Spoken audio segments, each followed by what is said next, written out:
Hello, Michael. It's been a few months since we last talked. It's very good to have you back. Yes, it has been. Good to see you, Sam. Yes. Today, we will be talking about stuff that for some people sound non-conventional, but in reality, they explain everything around us. It'll be 5 aspects: energy, sound, vibrations, frequencies, and sacred geometry. These are the aspects actually you defined, and I'm going to ask you 16 questions. So Wow. if you can answer in simple terms, layman terms, to people who meet with those aspects, I think that will be great. So the first aspect of our life is the energy. Simple question. What is energy? That is quite possibly the most complex question to answer. And I don't think that you'll find two scientists or two people alive in the world today that'll probably answer the same thing. Everybody will have their own personal take on what they perceive energy to be, because there are so many things about energy that come to mind. Sometimes we might think as energy as the thing that allows plants to grow. Sometimes we think of energy as electricity that drives our industry or our houses. We think of energy in a car that drive the pistons. We think of energy, of chi energy. We think of energy in so many different aspects. So when you bring all those together, you realize that energy seems to be the source that drives, the driving source behind everything around us and everything inside us as well. And how to define energy continues to remain and to be a very elusive answer. I don't know if we ever going to really be able to comprehend energy until or what energy truly is and how it manifests itself. Where does energy come from? These are all my the questions. question. Where does the energy come from? Yes, so the two, you can't actually ask what energy is without asking where does it come from, and I guess that's why those questions follow each other, because somewhere, somehow, the energy comes from somewhere. And if we study conventional astrophysics and science and cosmology and physics, it tells us that everything comes from the Big Bang. Right? So they tell us that all the energy in the universe comes from that primordial source called the singularity. The singularity. Well, what is the singularity? It seems to be this theoretical, and again, every time we deal with mainstream physics, mainstream science, mainstream chemistry, mainstream geology, mainstream archaeology, there is more theory than actual factual scientific fact that's been presented to us. Much of what we accept as scientific fact today is not actually fact, but much of it is based on theories that have been shown to be very close to being proven to be true or something to that effect. And then that theory sort of becomes ingrained in our culture, in our lives, in our education system. And we start to believe that these theories are actually factual scientific facts. And that's one of the big problems I have personally with mainstream education, that they don't move on and say, wow, we used to think this was this, but now we believe it's something else. So, and there's this constant resistance to change, to new knowledge and breakthrough discoveries. You and I know very well about the resistance of mainstream academia to new discoveries. But so to come back to the energy thing, it's one of my favorite subjects because it seems to be the fundamental source that drives everything in our reality, whether it's kinetic energy, whether it's sound energy, whether it's magnetic energy, whether it's electromagnetic energy, whether it's some other force, some other kinds of energies that we were told exist, but we don't really know whether they're real or not. So again, theoretical energies that have been proposed to us. So the answer to what is energy is a fantastic question. The answers to that remain as elusive today as they were 120 years ago or 100 years ago when the quantum mechanics physicists and those guys started to break down the atoms and look at the subatomic particles and start a whole new argument of theoretical physics that has caused even more confusion today than anything else. Michael, our concept of the energy in 21st century, and actually for the last 3-4 centuries, is such that we have sources like coal, which gives us dirty industry, oil and gas, limited resources, nuclear energy, which basically contaminates the whole planet, from Chernobyl to Fukushima and back, and so on. Are there any other ways, are there any other concept that humanity could use? The answer to that is absolutely.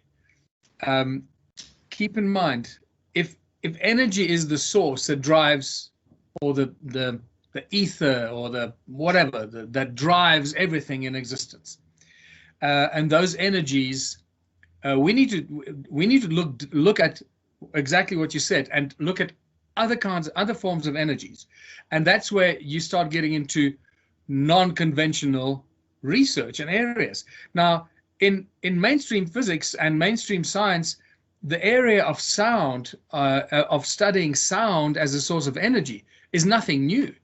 Sound-based weapons and military equipment has been used and developed by the military companies and weapon companies for decades and decades. Sound being used as a tool and as a weapon. Focused sound, Phaser beam technology as opposed to laser beam technology. Sound focused in a beam. So when we start looking at other kinds of sources of energy, we start to realize how the energy that's been shoved in our face is really most likely a deception. And behind that lies a great cover-up to prevent humanity from tapping into what many of us would call free energy or zero-point energy, or the unlimited, infinite source of energy that powers the universe around us and the universe within us. That energy, those energetic fields that are all driven by sound, resonance, and vibration and frequencies, all interconnected, that together is connected to what energy really is and how that energy of creation is used in the universe around us, in the world around us.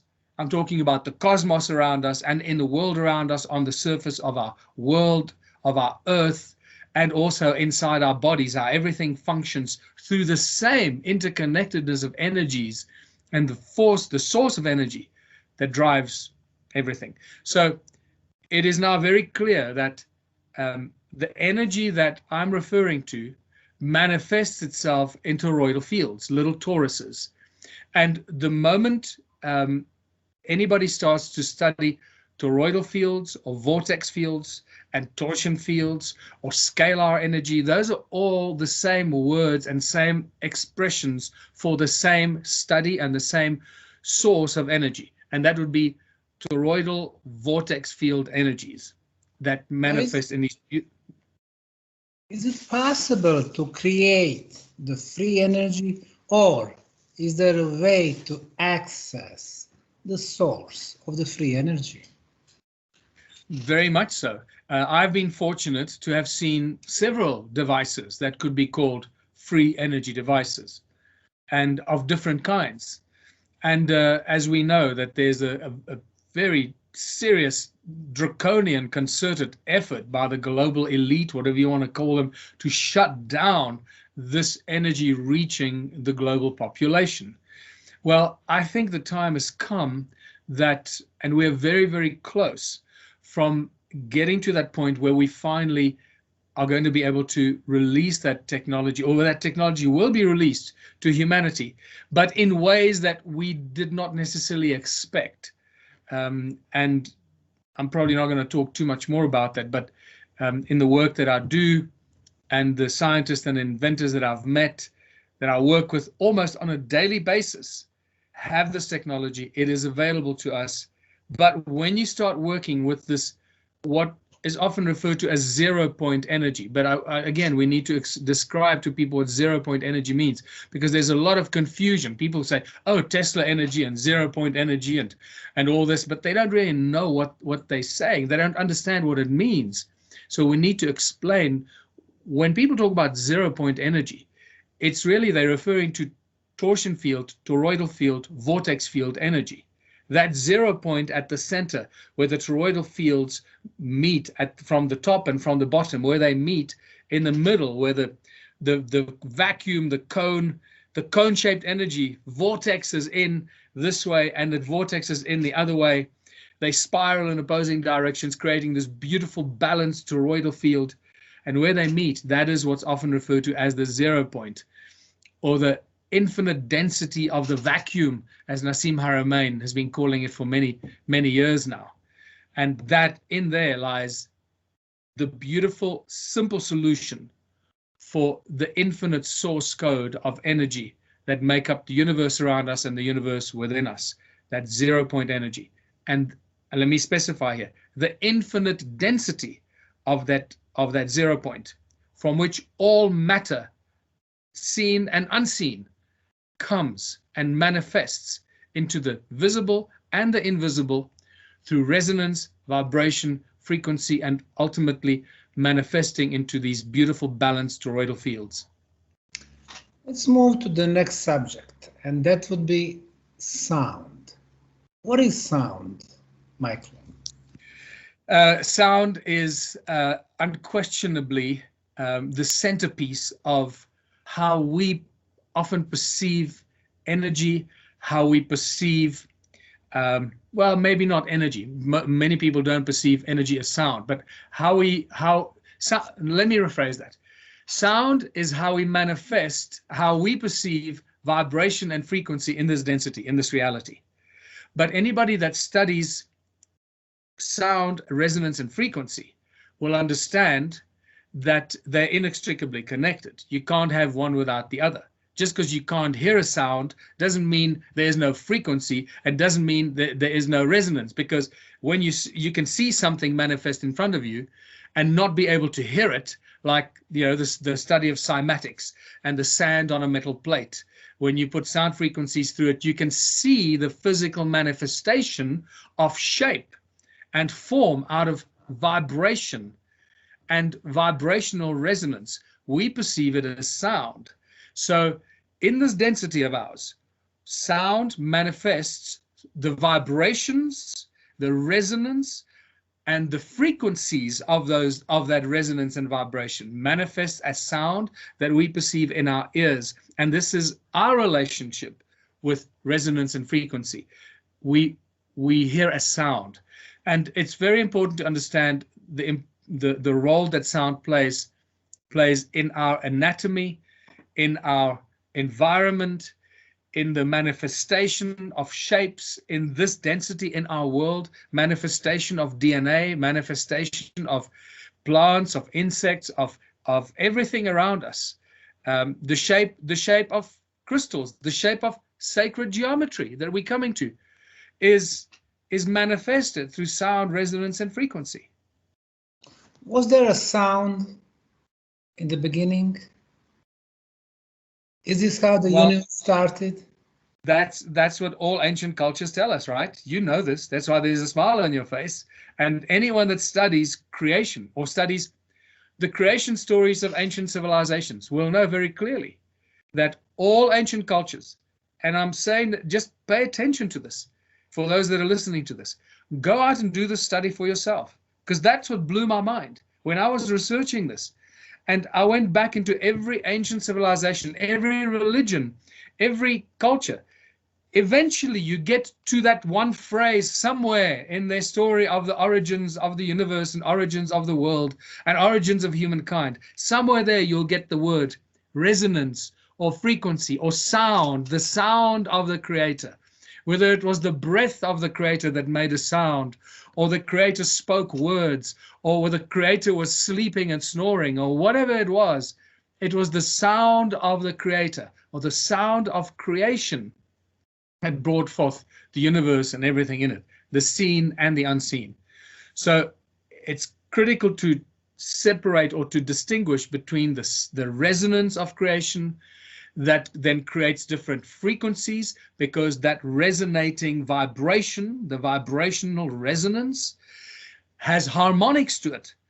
It's not just one frequency. There are many harmonic scales. That's why we call it scalar energy. It's based on the musical scales, the harmonic scales. Scalar energy is just a fancy word for us trying to actually come into terms with harmonic resonant energy that holds the universe together. Sound in technology today and sound for the ancient civilizations. It seems to be exactly the same. It seems to be that the ancient civilizations were using sound, and I'm not saying that because I think so. You know what I'm talking about. There's ample evidence in the Sumerian texts. There's ample evidence in tools and artifacts we find all over ancient civilizations, in the ruins of Egypt, in the ruins of South America and Mexico, in the ruins in Southern Africa. So many tools and artifacts, whether it's the Ankh in Egypt, whether it's the cone-shaped tools in Egypt, whether it's the Taurus stones here in South Africa and in Southern Africa, and the cone-shaped tools, we find the common denominators and the studies of these tools and artifacts that clearly show us these are energy-generating devices and tools that were used to use the natural resonance and frequencies in the air around us, whether it emanates from the earth or whether it emanates from somebody's mouth, utilizing those frequencies, the resonance and the sound, and converting it into a powerful tool, whether it's a tool for levitation, whether it's a tool for building, or whether it's a tool for mining, whether it's a tool for weapons and weaponry, like the Ark of the Covenant bringing down the walls of Jericho, right? So we have, or the Ark of the Covenant shooting out sparks and long lightning beams and arcs that, killed thousands of people. So it's just evidence in the ancient times is unquestionably overwhelming that they used sound and resonance as a tool. And at the same time, that's exactly what our modern technology, our modern military is using. Directed energy weapons, directed laser or phaser weapons. And that's most likely the tools or the weapons that brought down the Twin Towers. Has the sound been playing the role in healing, in curing diseases?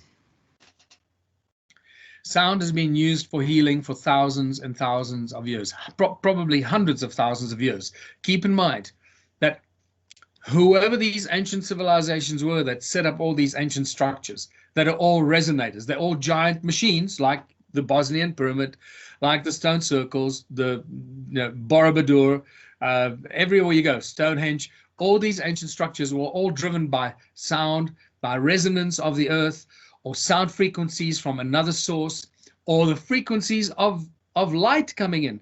The frequencies of light that also have sound frequencies attached to them. And often people forget this because if they haven't studied this, they don't really associate light with sound frequencies. Every light frequency has a sound frequency attached to it. It's just very, very high, so we can't hear it. Thank God for that. Can you imagine if we could hear the frequencies of the light and the things that we see, we'd go crazy. So our sensory tools have been separated, segregated. Our eyes pick up certain frequencies of light that we can see, and our eyes pick up very different frequencies of sound that we can hear. And there's a big separation in those frequencies. Otherwise, we go bloody crazy. So yes, sound has been used for healing for thousands and thousands of years. And we know that even in recent times, many scientists and beautiful, brilliant minds have shown us how sound is a healer. And can cure all disease, can cure anything. And keep in mind that if sound is the source of creation of everything, which means that sound and resonance is a source code for our DNA. And certain frequencies are actually the frequencies that formulate our DNA. Sound and resonance is a frequency that creates every chemical bond in every chemical reaction, in every element, in every atom, in every molecule is held together by sound, resonance, and frequency that create these little tiny electromagnetic bonds because of sound and resonance. And then the magnetic fields that emanate around them. This is just such a beautiful, simple thing to see. How everything is controlled through sound. So if everything comes from sound, that means that sound not only can and should be used as a healing tool for all diseases. Let's go to the next subject, vibrations. Let's talk again. The relation between sound, vibrations, and frequencies.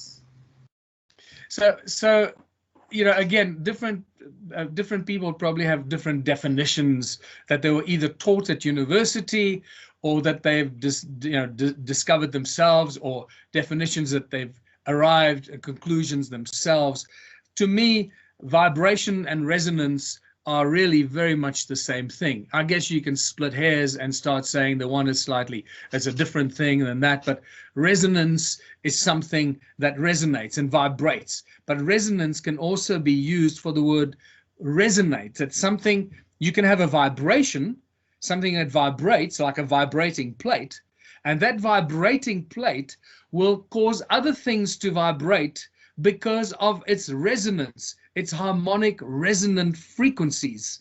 So again, there's this interconnected, inextricable, inseparable connectedness between all these things: sound, resonance, frequency, vibration. They're all inextricably connected. You cannot separate any of that. It's just our perception and our growing awareness of what's really going on, and the words and with the names we give it when we discover it. It's a very exciting time we're in right now, because we can share this information in milliseconds around the world when we make a new discovery through the technology of the internet. It's just how people receive that information and what they do with that information that then makes the difference. Michael, you nicely described how sound can help humanity, healing, for example. How about the vibrations? Can it help humanity?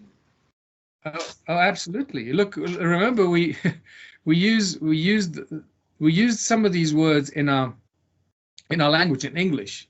And we often don't even know that we're referring to this. Like, you'd go to a party and you get to the door and you stand in the entrance and you'd go, I don't know if I want to go in there. And you go home and you tell your wife, see, I went to the party, but I didn't want to go in there. It was just a bad vibe.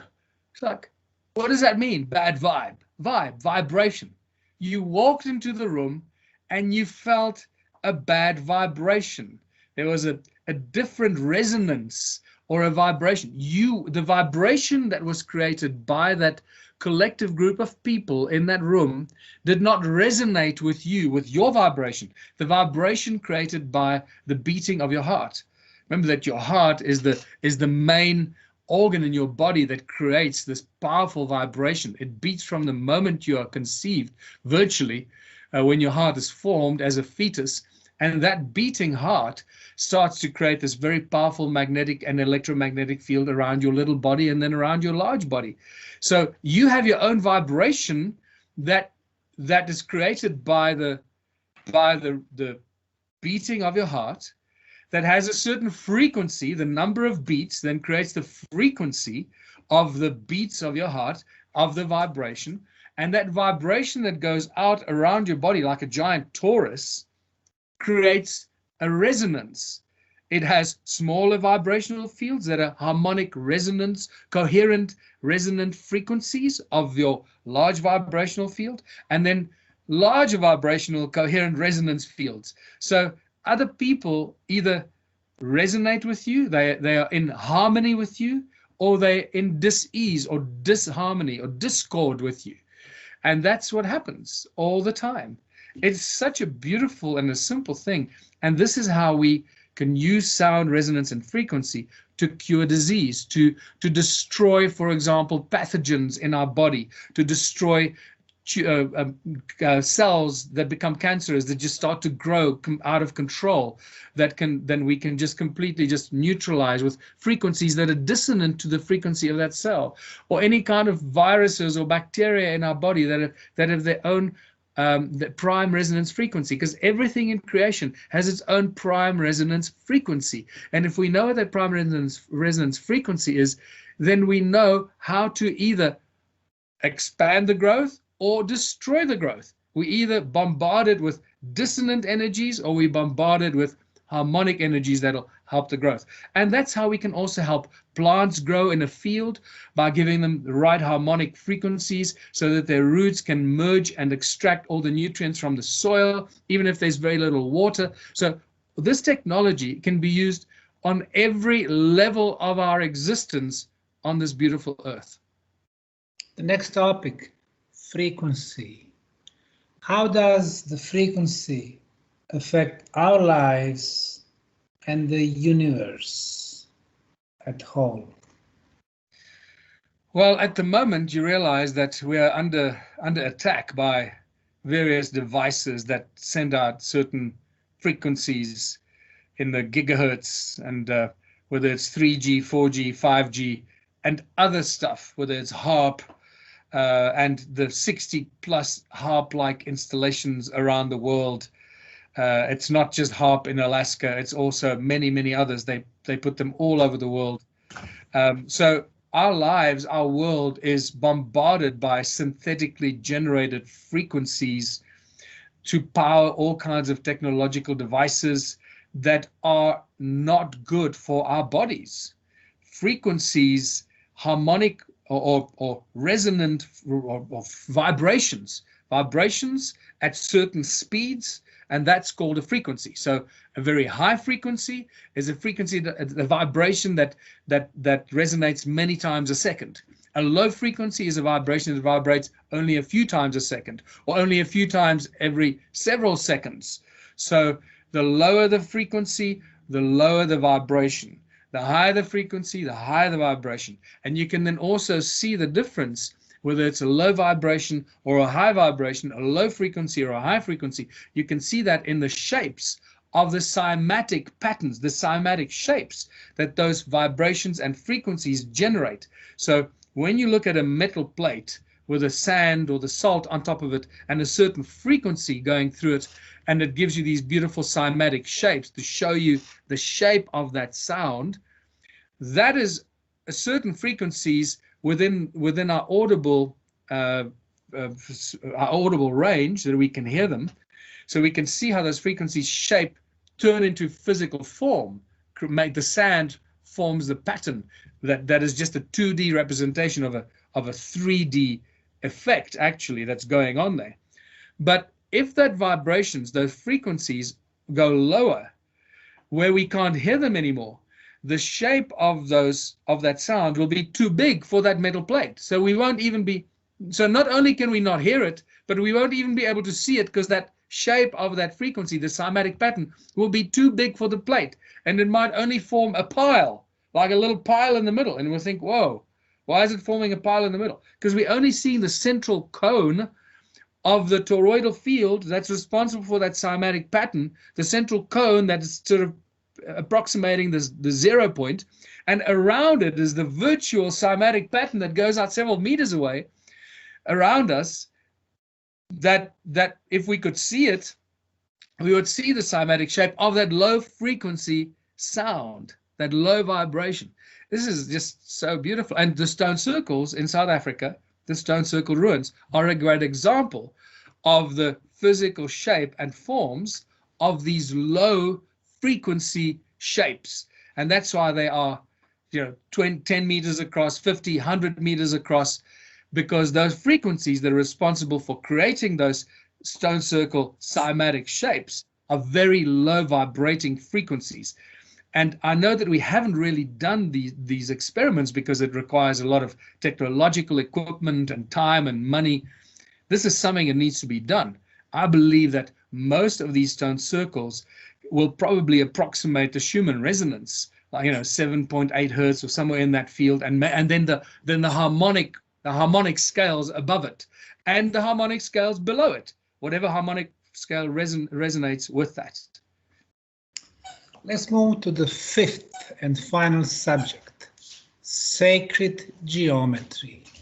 What is sacred geometry and why is it sacred? So we need to first take the religion out of the word sacred. So when people talk about sacred geometry, it's not anything to do with religion. So I think the term sacred geometry has probably done that study or that field of study a lot of damage, because when people hear the word sacred geometry, they think, oh, some religious studies, and it's just so bad.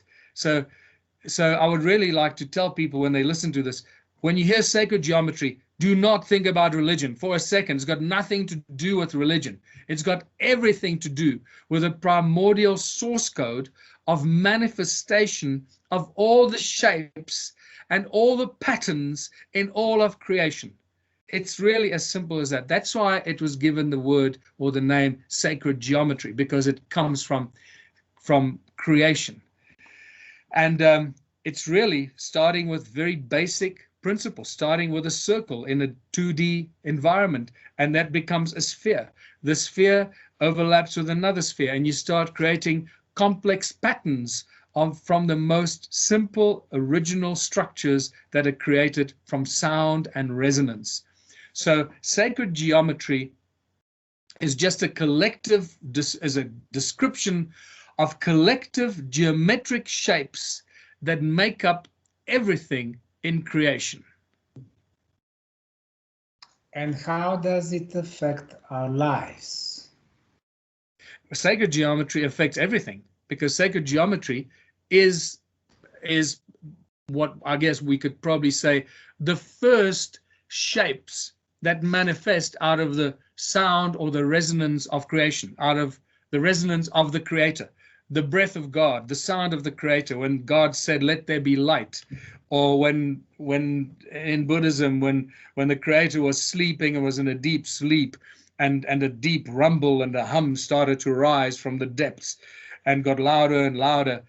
So it affects everything, because sacred geometry is the primordial geometric patterns that are formed by the resonance that brings everything forth. And the key thing here is the one thing that's behind it seems to be that elusive thing called consciousness.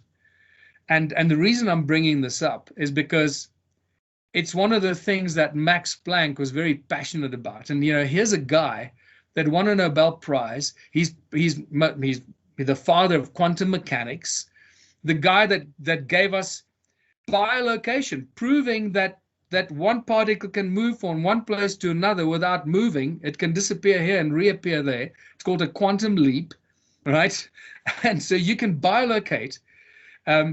He made it very clear that behind all of this is this thing called consciousness, that none of this can exist without consciousness.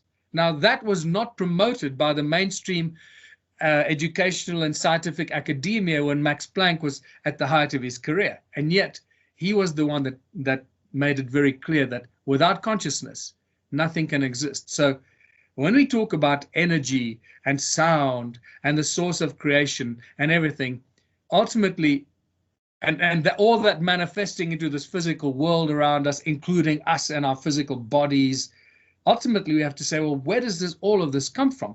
Where does that original sound of creation come from? And that is like asking, where does the singularity point comes from? Where does that point of singularity come from that everything in our universe manifested out of?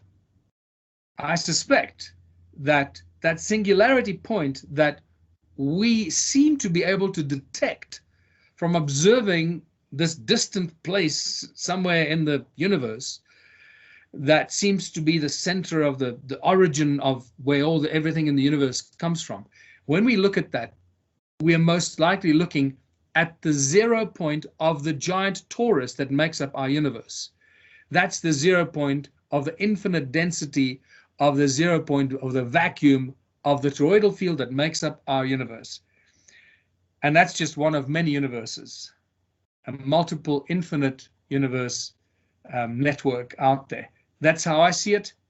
What that really looks like, it's difficult to say, because that brings into question a whole nother thing about how does matter actually, how does matter come to be what it is? How does matter materialize into matter from sound? And what role does light play in the manifestation of physical form when sound and light combine? Because that seems to be the crux of the matter here, the crux of the matter, because it says that God said, "Let there be light."